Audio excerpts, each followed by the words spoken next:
৩০ বছর পর সালমান শাহ হত্যা মামলায় গ্রেপ্তার হলেন চলচ্চিত্রের খল অভিনেতা আশরাফুল হক ডন। আর তাকে গ্রেপ্তারের সময়টাও কম চাঞ্চল্যকর নয়। আজ সকালে বিদেশে পালিয়ে যাওয়ার চেষ্টা করার সময় হযরত শাহজালাল আন্তর্জাতিক বিমানবন্দর থেকে তাকে আটক করে ইমিগ্রেশন। পরে সিআইডির কাছে হস্তান্তর করা হয় তাকে। এরপর সিআইডি তাকে গ্রেপ্তার করে আদালতে হাজির করে। আশরাফুল হক ডন এই মামলার ৪ নম্বর আসামি। সালমান শাহ হত্যা মামলায় মোট ১১ জনকে আসামি করা হয়েছে। মামলার আসামিদের মধ্যে রয়েছেন সালমান শাহর সাবেক স্ত্রী সামিরা হক, লতিফা হক লুসি, ব্যবসায়ী আজিজ মোহাম্মদ ভাই, আশরাফুল হক ডন সহ আরও কয়েকজন। ঘটনাটি ১৯৯৬ সালের ৬ সেপ্টেম্বরের। বাংলাদেশের চলচ্চিত্রের ইতিহাসের সবচেয়ে আলোচিত এবং রহস্যময় মৃত্যুর ঘটনাগুলোর একটি এটি। সেদিন মাত্র ২৫ বছর বয়সে ঢালিউডের জনপ্রিয় তারকা সালমান শাহকে ঢাকার স্কাটনের বাসায় মৃত অবস্থায় পাওয়া যায়।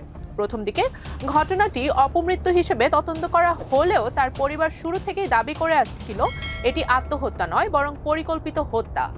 দীর্ঘ প্রায় ৩ দশকের আইনি প্রক্রিয়ার পর সেই অবস্থানেই আসে বড় পরিবর্তন। আদালতের নির্দেশে ২০২৫ সালের ২১ অক্টোবর সালমান শাহর মৃত্যুর ঘটনাকে হত্যা মামলা হিসেবে রমনা থানায় নথিভুক্ত করা হয়। পরে মামলার তদন্তভার দেওয়া হয় সিআইডিকে।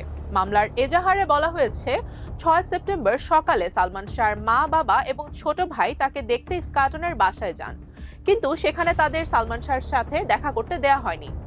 তাদের জানানো হয় সালমান ঘুমাচ্ছেন। এরপর তারা সেখান থেকে ফিরে যান, কিন্তু রাতের দিকে পরিস্থিতি বদলে যায়। একজন প্রোডাকশন ম্যানেজারের ফোনে সালমান শাহর পরিবারের সদস্যরা জানতে পারেন তার অবস্থা গুরুতর। তারা দ্রুত বাসায় গিয়ে দেখতে পান সালমান অত্যন্ত সংকটজনক অবস্থায় পড়ে আছেন। সেখান থেকে তাকে প্রথমে হলি ফ্যামিলি হাসপাতালে এবং পরে ঢাকা মেডিকেল কলেজ হাসপাতালে নেওয়া হয়। সেখানে চিকিৎসক তাকে মৃত ঘোষণা করেন। এরপর থেকেই শুরু হয় দীর্ঘ আইনি লড়াই। সালমান শাহর পরিবার এবং তার ভক্তরা বছরের পর বছর ধরে এই মৃত্যুর প্রকৃত রহস্য উদ্ঘাটনের দাবি জানিয়ে আসছেন। শেষ পর্যন্ত আদালতের নির্দেশে সেই পুরনো অপমৃত্যুর ঘটনা নতুন করে হত্যা মামলা হিসেবে তদন্তের সুযোগ পায়। আর এই মামলাকেই নতুন মাত্রা দিয়েছে রিজভী আহমদ ফারহাদের ১৬৪ ধারার জবানবন্দি। তার জবানবন্দিতে দাবি করা হয় সালমান শাহকে হত্যা করার জন্য ১২ লাখ টাকার একটি চুক্তি হয়েছিল। তার ভাষ্য অনুযায়ী গুলিস্তানের একটি বারে বসে হত্যার পরিকল্পনা করা হয়। সেখানে ডন, ডেভিড, ফারুক, জাভেদ, ছাত্তার, সাজু এবং রিজভী সহ কয়েকজন উপস্থিত ছিলেন। ফারুক সেখানে টাকা দেখিয়ে জানান সালমান শাহকে হত্যার জন্য মোট ১২ লাখ টাকা দেওয়া হবে। পরে কাজের আগে ৬ লাখ এবং কাজের পর আরো ৬ লাখ টাকা দেওয়ার কথা বলা হয়। রিজভীর জবানবন্দিতে আরও দাবি করা হয় হত্যার জন্য ক্লোরোফর্ম, সিরিঞ্জ সহ বিভিন্ন সরঞ্জাম প্রস্তুত করা হয়েছিল।